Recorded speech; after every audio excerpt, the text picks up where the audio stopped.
Hi everybody, this is FIDE Master Elliot Liu, and I am doing my first video here for chess.com. Pretty excited to do this entire project. Today I'm going to go over one of my most recent games from June 2008 in last year against Grandmaster Carlos Garcia Palermo of Italy. Just to give you some background and context, this game took place in the New York International in June, late June, and it was a invitation only norm tournament. And this was the eighth round game, so it was the second to last round. And it was very important to me because this win not only clinched my second international master norm, but it also moved me into a tie for first going into the last round. So here we go.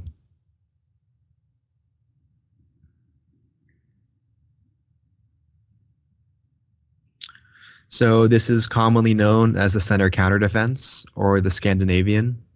Black's idea is to directly challenge the center with his first move immediately. It's one of the oldest openings playable, and it's frequently used at all levels of play.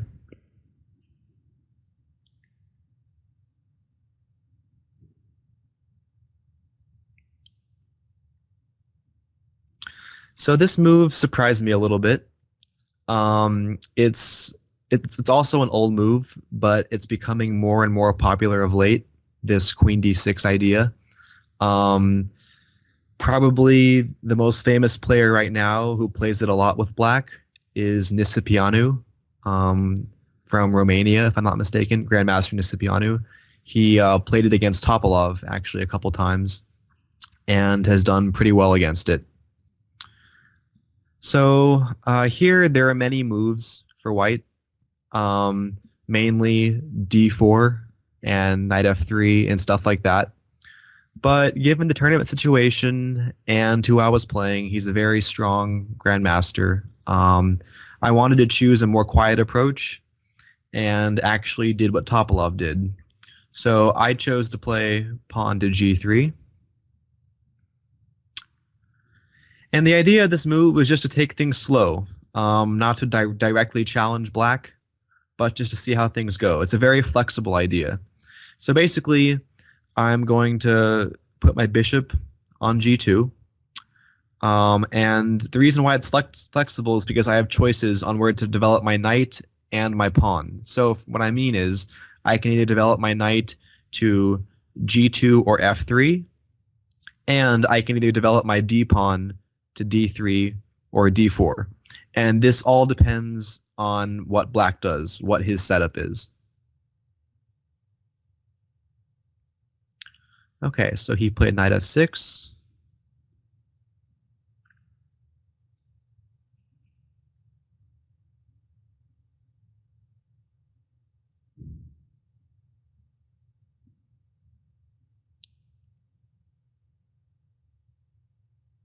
Now, of course, in this position, I would not want to play pawn to f3 because this only blocks my own bishop in. So knight e2 is a simple development move that just continues with my plan.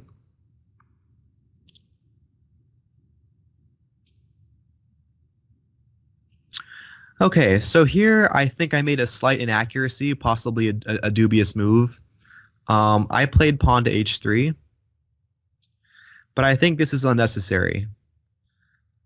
As black, he actually wants to exchange his light squared bishop, and so I actually help him. I force him to make the move that he wants to make.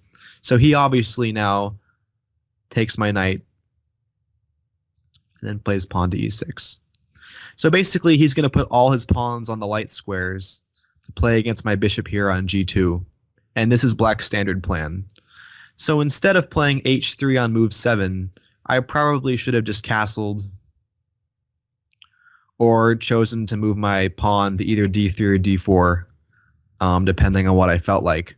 Because I knew that he wants to take my knight anyway, so I'm basically just losing time by playing h3 in the first place. but it's not a major mistake or anything.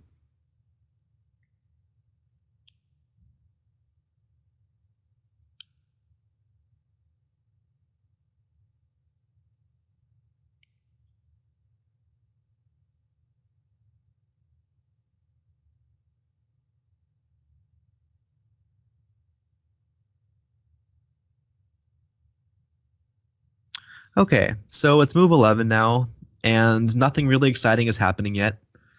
I have a space advantage and the two bishops. Um, Meanwhile, he has a very solid position. So as white, I have to make a decision whether or not to play on the queen side or the king side.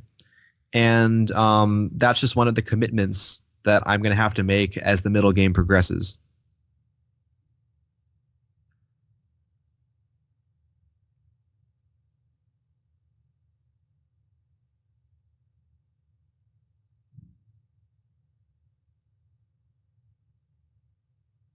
So I haven't committed anywhere yet. Right now, I'm just simply developing all my pieces to the center of the board. I'm controlling the E5 square, which is important because often black wants to break and counter in the center with pawn to E5 himself.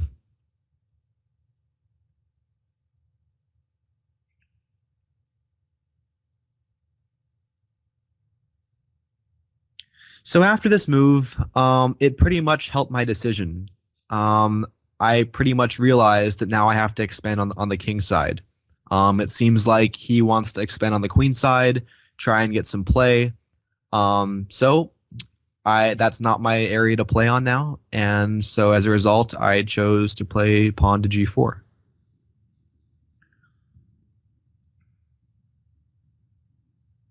Now, it's not a super aggressive move. I mean, I don't have any crazy ideas, but I'm just simply expanding and not doing anything too crazy, just seeing what he does.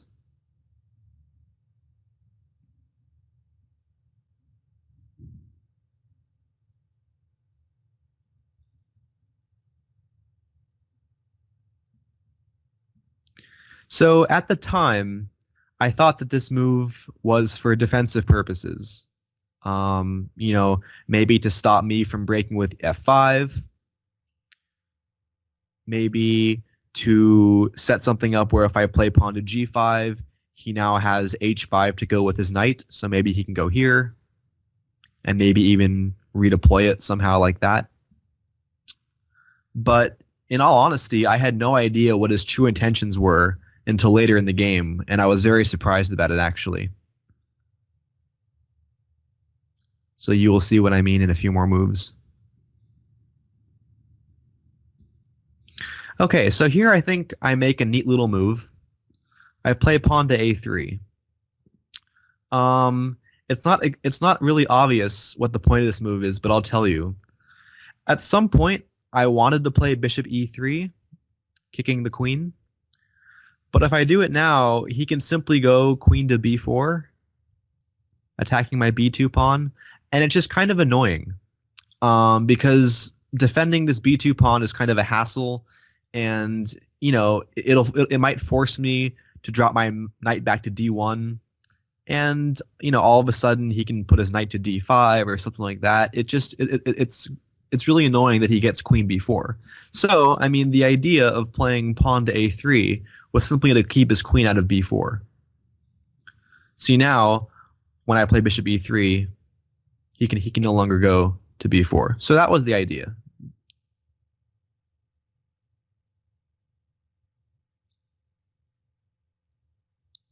So here he goes back to B6, attacking my B2 pawn anyway.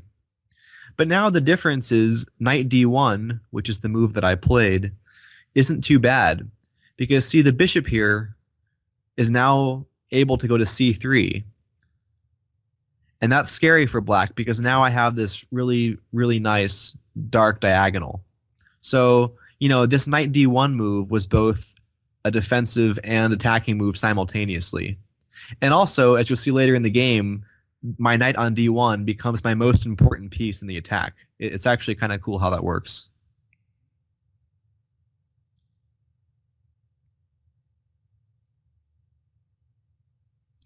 So now all of a sudden, my opponent plays h5. And I don't like this move for him. I think it's the incorrect plan. So remember, as I was saying, I wasn't really sure, what his intentions were when he played g6 a couple moves ago. But now I do. He's actually intent on attacking me, even though I was the one originally expanding on the king side. And to be honest, I think this is not a good idea. He doesn't have the adequate pieces over on his king side to protect himself.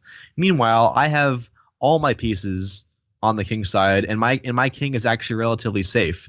So he's actually helping me weakening himself.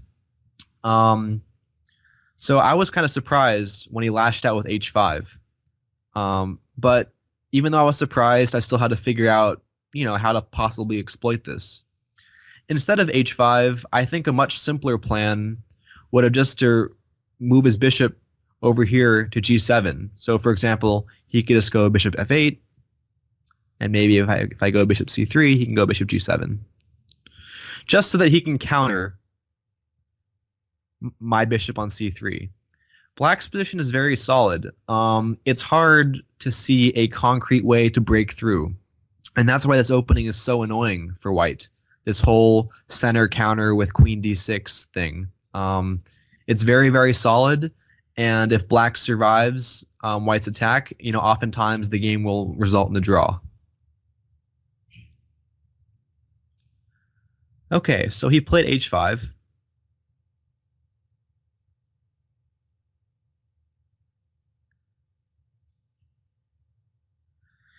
And now after bishop f3, it pretty much forces him to take. I'm also making space for my king on g2.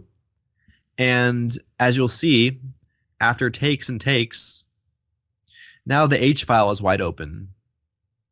And all of a sudden, I have, potential attacking possibilities that I definitely did not have before.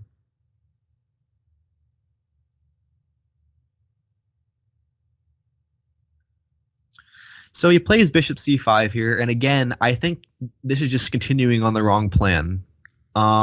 He's really intent on checkmating me, but I still think a move like bishop f8, for example, would have been more effective.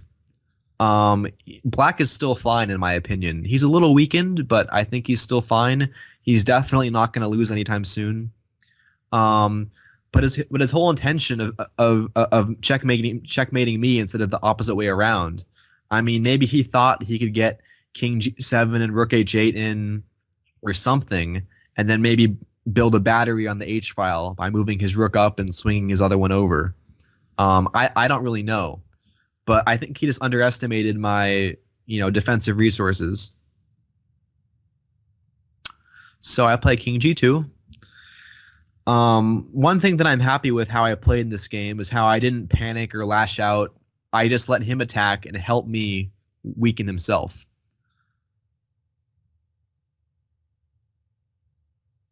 So he breaks in the center with e5. And, if I did not have this next resource, my position would indeed be dangerous. I mean, in all honesty, if you look at my pieces, they look, quite jumbled and stuck together. Nothing can really move that well. And if the E file opens up, I'm in trouble because my pieces can't move. But luckily, I saw that I have this really cool resource, which he told me after the game he actually missed. So now I decide to sacrifice a pawn, and it's a very powerful sacrifice. So I play pawn f5. He takes. And here's the move that he missed in this whole idea. He, along with most people, automatically thought I would just recapture. But this is actually wrong, because now he can go king f8, for example. And all of a sudden, when he brings his king to e7, now his rooks can come, and my king is very vulnerable, and his is pretty safe. But instead of recapturing on f5, I bypassed and played g5. And this is a very, very annoying move for black, because now his pieces start getting kicked around, and he has lots of weaknesses. So the h file is still open, But black has a choice, and in my opinion, he makes the wrong one. He should have, in my opinion, gave the pawn back now, and here's how he should do it. He should have gone knight to d5, let me take on d5, and let me regain my pawn back on f5. And then maybe do something like queen g6, for example. And at this point, black still has plenty of fight. It's still a very interesting game, and anything can happen. But he desperately wanted to hang on to his pawn, so he played knight h7. And this is the point where I saw all this, all this stuff open up. I saw all these different possibilities and couldn't believe the amazing picture that would occur in a few more moves. So at this point, just watch how all my pieces all of a sudden unravel, and he's pretty much hopeless.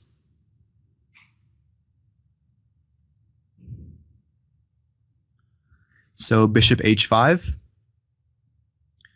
And now all of a sudden my rook is opened up to the f5 pawn, and maybe later even to this weak f7 pawn. And now I even have ideas of advancing my g pawn to g6.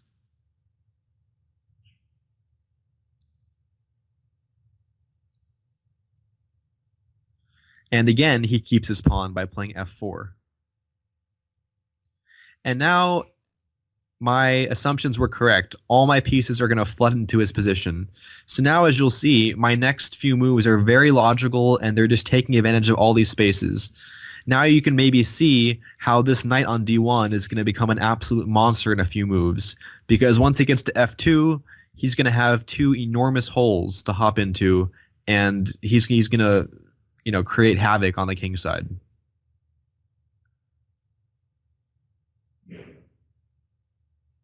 So I thought about moves like pawn to g6, or even maybe bishop takes f7 here, but I was getting kind of low on time, so I didn't want to risk miscalculations, so I just continued simply with queen g4. So now I'm attacking his knight, threatening pawn to g6.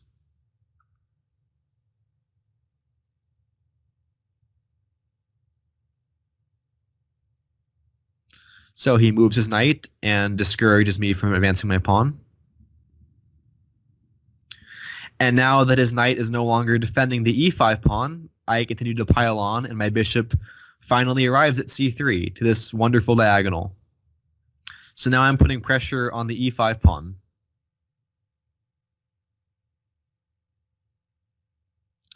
And his queen drops back to defend it. And I keep adding pressure. So at this point, black has a real predicament. His pieces are completely tied to each other. They have really no activity. Now you can see why black should have given back the pawn. Because now I have 3 pieces on e5 compared to his 2.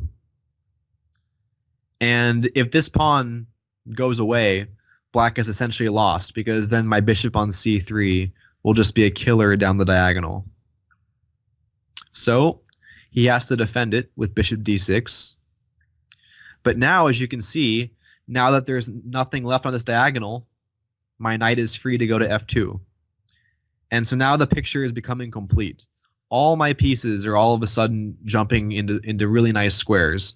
So if you compare this position with the one, let's say 6 or 7 moves ago, it's pretty amazing the transformation that's taken place, all because of a simple pawn sacrifice. Now, this entire idea of mine would not be that great if I did not see this combination coming up. And luckily for me, it's perfectly timed. So here he plays the move which makes the most sense. Queen d7, threatening to trade queens. Now obviously if I trade queens, that helps him a lot. So that's definitely not what I want to do.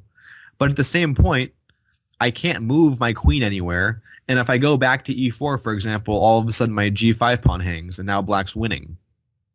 So luckily I foresaw this position about 5 moves ago and realized that I had this great move coming up, and this is probably the critical position. So here, maybe it's a good tactics problem for you to try at home. But in this position, the winning move is knight g4. It's kind of cool because I'm just letting my queen sit here on pre, but he actually can't take it. So here's why. Ironically enough, taking the queen is actually his best chance of survival, although it's virtually hopeless. So a variation would run, queen takes queen, knight h6 check, king h8, knight takes f5. And as you can see, look at all the things that black has hanging. His bishop, this pawn, and this pawn. And so obviously he can't defend all these things. So, bishop c7, bishop takes f7, and this is pretty much resignable. I mean, my pawn's coming to g6. I can even take this pawn now that there's a pin. My rook can come this way against his king. I mean, black's position is absolutely collapsed. So seeing this, my opponent played rook e6, but this does not help things either. His only chance at this point was for me to blunder in time pressure, but I had more or less worked everything out. So now the only issue is finishing him off, and I think I did so pretty efficiently. I simply took on e5 now with my bishop, and of course, I'm praying at some point for him to allow like knight h6 checkmate, for example. That would be kind of cool if the rook on e6 were to go away.